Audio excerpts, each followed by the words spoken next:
Hey guys! 안녕하세요. 저는 겐트대학교 이번 3월에 입학해서 1학년으로 재학 중인 이은아입니다. Hey guys, my name is Lee Ryang-jin and I'm enrolled in Stony Brook University in SUNY Korea and I'm a freshman as a computer science major.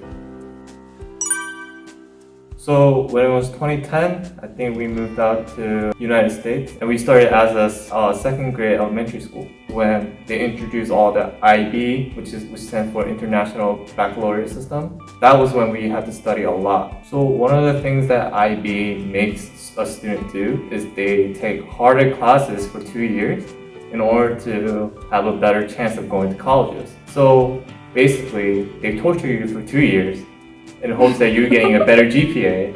So my GPA when I graduated was 4.52.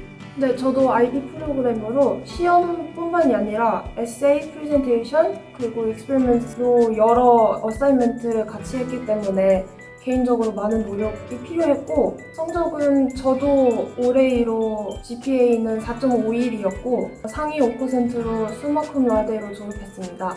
대학교는 UMBC로 2학년까지 다니다 왔습니다.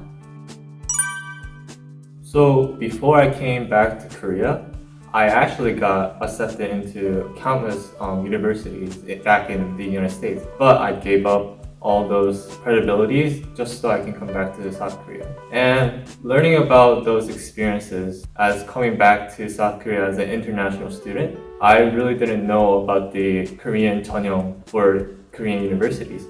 저희가 아는 정보는 미디어나 뉴스로 통해서 간단한 정보만 알고 있었기 때문에 정확히 대외국민 전형에 대해서는 잘 몰랐는데 알아보려고 구글도 해보고 리서치도 해보면서 저희가 이해를 못하는 게 너무 많은 거예요. It was very complicated. 우선 왔을 때 저희가 알아보던 정보와 여기서 겪어본 정보가 너무 다른 거예요. 저희가 제출해야 하는 모든 서류들은 미국에 있는 영사관에서 영사 확인을 받아야 됐고 그걸 모른 채로 그냥 나왔기 때문에 그거를 다시 하는 것도 힘들었고 그리고 재외국민 전형뿐 아니라 다른 특별 전형들까지 자격 조건도 그렇고 서류 조건도 한국과 미국 문화 차이 때문에 없는 서류들이 너무 많은 거예요. 예를 들어서 생활기록부도 미국에서는 프라이빗 스쿨 같은 경우에는 있겠지만 저희가 다녔던 퍼블릭 스쿨 같은 경우에는 학생기록부가 없었어요, 솔직히. So when I came back to Korea and I was trying to apply to these Korean colleges, right? But I see all these other students that are just like me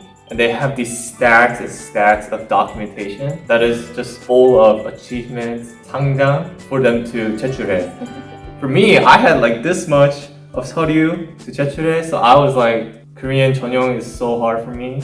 So I was 아니 like, 근데 얘가 상장을 받은 거를 다 버렸어요, 오기 전에. Yeah. 그래갖고 아무리 모으려 해도 없었어요. because who's gonna care about if you have all of your attendance? Or who's gonna care about if you came to school every single day? No one's gonna do that. 한국 대학을 만약에 저희가 재외국민 전형으로 해서 어떻게든 입학이 됐다 하더라도 저희가 일상생활에서는 한국어를 할 수 있지만 공부나 사회생활에서는 계속 영어를 썼기 때문에 표현과 전문 용어를 이해하기에는 힘들었겠죠. 만약에 입학을 했더라도 힘들었을 것 같아요. 그래서 IGC를 선택하게 됐습니다. IGC gave so many benefits for students like me who came from international states that didn't know Korean very well.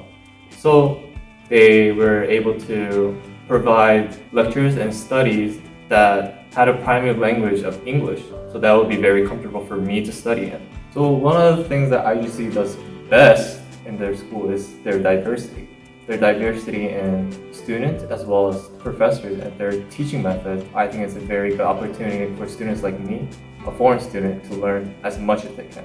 So I think that being a computer scientist, I think that approaching a problem from different areas and different angles is a good way to solve hard problems. So I think that IGC's diversity will help me be better at computer science and be better at my profession when I actually become a computer scientist.